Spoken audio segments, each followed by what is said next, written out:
clouds today, and definitely one to mix along to because this one is not as straightforward as you may think.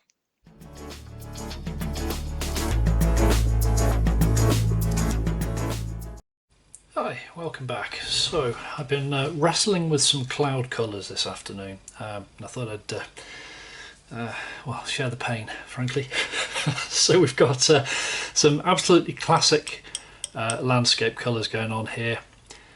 Titanium white, ultramarine blue, burnt sienna, raw sienna, alizarin crimson, and a little bit of viridian there, just in case I need to pull anything back. So there's no unusual colours here. So what we're going to do to begin with the base colour here is we're going to make a nice deep purple out of it, and then tint that with a little bit of white to bring it back up a touch. So there are really a couple of colours we're going to need to put into this. Obviously there's the ultramarine blue. I'm going to put just a little bit of this burnt sienna into the corner of this as well.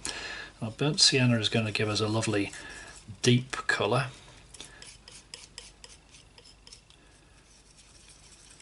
Might need to just give this a little bit of red as well, but fundamentally shadow colours are blue. Wow. Just going to put a bit of white into that. We'll see what we're looking at.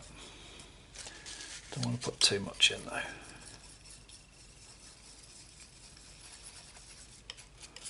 Okay, it's a nice dark.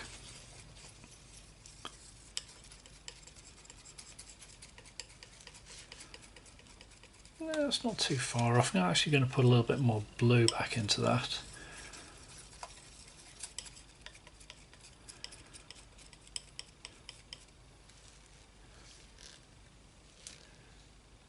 And we'll put just a tiny little suggestion of alizarin crimson in as well. Now you can play with these colours all day long, but that's really a starting point. It's the ultramarine blue, burnt sienna, and alizarin crimson to taste. Okay, so that's the first colour. So the next colour, start off with a bit of the raw sienna.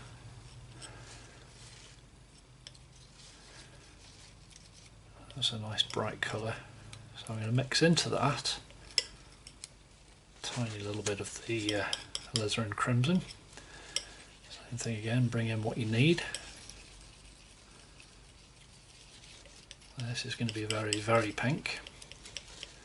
And we don't want it to be quite so savage. So I'll just disappear the rest of that alizarin crimson before it can do any damage. And then, because this is too red, we're going to take a trip to the other side of the colour wheel. And of course on the other side from the red we have green. This is what the viridian is for. I'll bring some of that viridian in. Again, park what's left. Now these are all very transparent colours, so again you're not really going to see too much of what's going on until we put a bit of white into this, which I shall do now. You'll see we've got a nice grey going on. And let's just pull that back. A bit more alizarin crimson.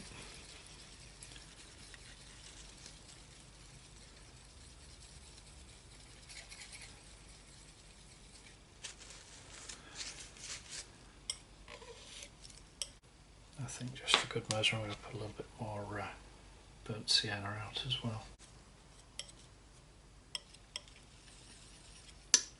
This is quite a gentle colour, so I'll pop that back in there.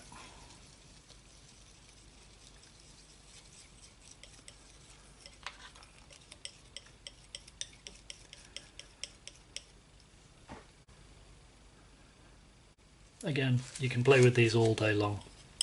Perhaps just a tiny little bit more white run into that, perhaps just a tiny bit more orange run into that, but I'll be happy bringing that in to the clouds. Okay, so that's the pink, and the other one, and this is another of the reasons why I put a little bit more raw sienna out. As always, mix the amount of colour that you need into the amount of white that you want to end up with, and add it very, very gently. We don't want to end up with a huge pile of this stuff, and if you add particularly intense pigments like the cadmium colours and so on into white, it's just going to explode. If you try and dilute it down with more and more and more white, you'll just end up with a huge pile of wasted colour. Moreover, a huge pile of wasted white. There you go. I don't think that's a million miles off either. So nice straightforward mixes of some absolutely standard colours. One thing to remember when you're mixing clouds is that you always, and I mean always, use the colours that are already in the picture. So if you've used cobalt blue for your sky, you use cobalt blue for your shadows. If you've used ultramarine, use ultramarine for the shadows. If you've got a graded sky, use the local colour to the cloud. So what I mean by that is if your sky goes from ultramarine to cobalt to cerulean, use that blue in the mixes of the clouds of those levels in the sky. Otherwise it just won't look right. The wrong blue relative to the other local blues in that area of the painting will stick out like a sore thumb. So there you go. Have a go at that. This one is actually surprisingly tricky. So have a go at that just with those standard colours. Again, titanium white, ultramarine blue, burnt sienna, alizarin crimson, bit of raw sienna, and some viridian. So there you go. What should be, at face value, quite a simple exercise is actually surprisingly tricky. So definitely give that one a try. Really useful if you can nail it, and if you can just quickly throw together those colours on a palette, particularly when you're painting plein air. It's a really, really good way of getting some character into the skies. So there you go. Hope that's been useful to you. If it has, please don't forget to hit like and subscribe as usual. Thanks very much for watching. Take it easy, and I'll see you next time. Cheers.